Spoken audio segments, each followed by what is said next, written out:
हमारे चैनल में आपका स्वागत है।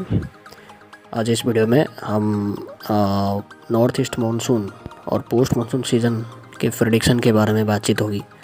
पोस्ट मानसून सीज़न में कितने साइक्लोन बन सकता है, नॉर्थ ईस्ट मानसून का इफ़ेक्ट साउथ इंडिया में नवंबर दिसंबर में कैसा रहेगा, कितनी रेनफॉल होगी अक्टूबर से दिसंबर के बीच में, और कितने स्टॉर्म बन सकता है बे ऑफ बंगाल या अरेबियन सी में पोस्ट मानसून में, इसके बारे में इस वीडियो में बातचीत होगी।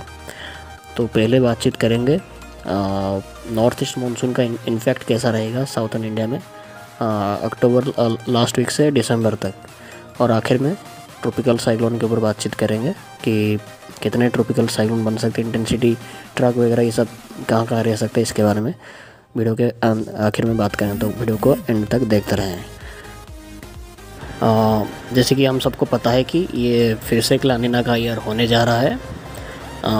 अभी आप स्क्रीन पे जो देख रहे हैं ये वेस्टर्न अमेरिका का कोस्ट जो सी है वहाँ पे, यहाँ पे जब सी सरफेस टेम्परेचर डाउन होता है, यानी कि जब सी सरफेस टेम्परेचर यहाँ पे लो हो जाता है, तो इस कंडीशन में एक लानिना का ईयर्स इसको माना जाता है।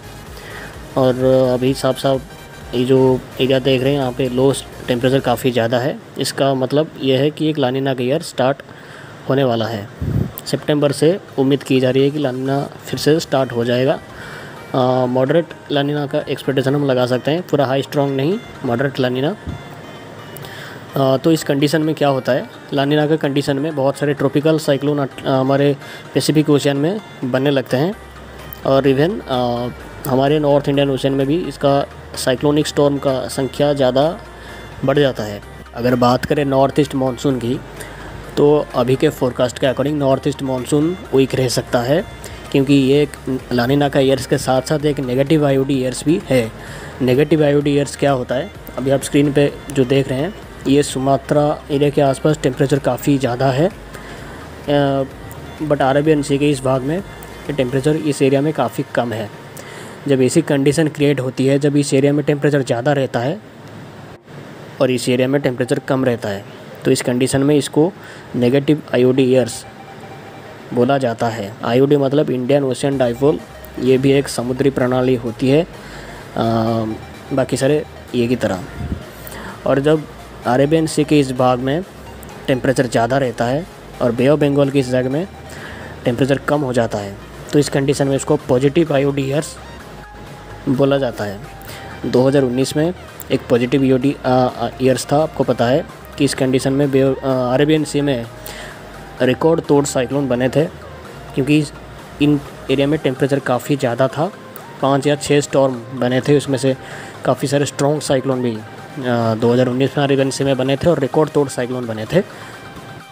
बट नेगेटिव आईओडी ईयर्स में क्या होता है, नेगेटिव आईओडी ईयर्स में अरेबियन सी में ट्रॉपिकल साइक्लोन की संख्या कम हो जाती है, यानी कि पोस्ट मानसून सीजन में सीधी बात बोला जाए तो अरेबियन सी में साइक्लोन ना के बराबर ही बनते हैं, बट बहुत ही कम बनते हैं या वीक स्टॉर्म बनते हैं।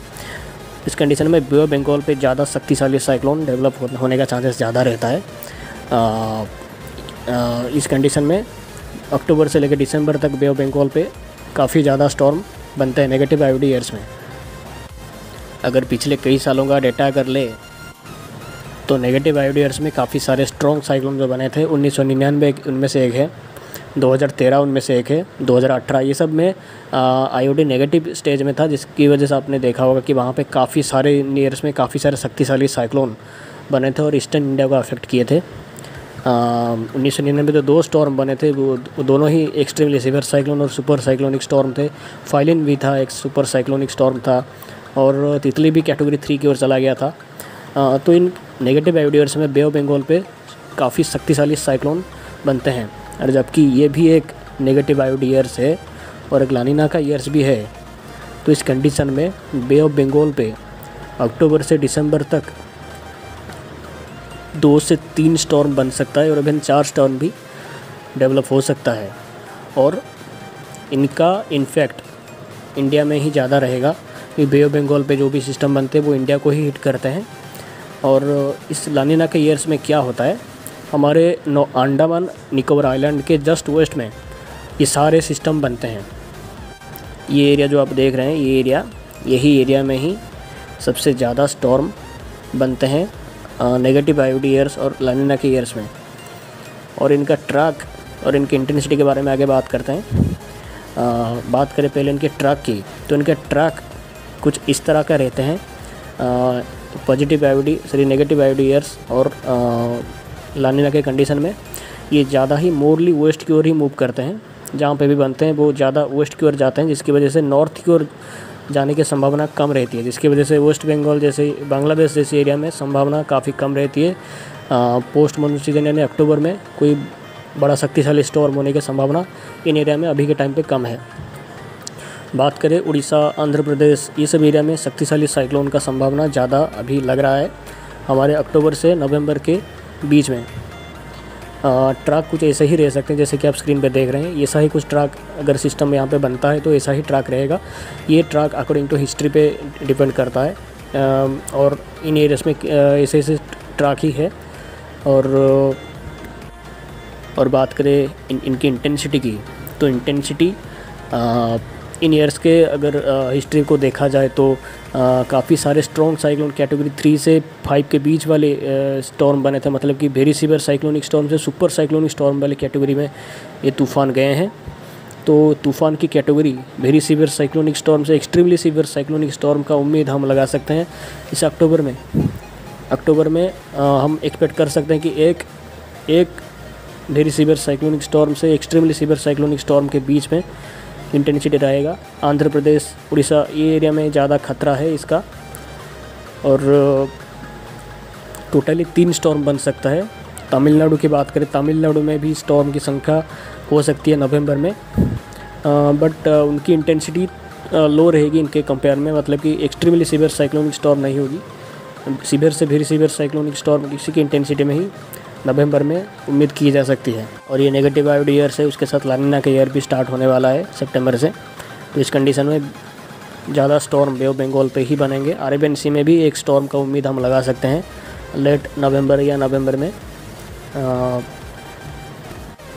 और इनका नॉर्थ ईस्ट मानसून पे अच्छा इम्पैक्ट नहीं रहेगा, मतलब नॉर्थ ईस्ट मानसून में अच्छी बारिश की संभावना बहुत ज़्यादा कम लग रही है अभी के टाइम पे।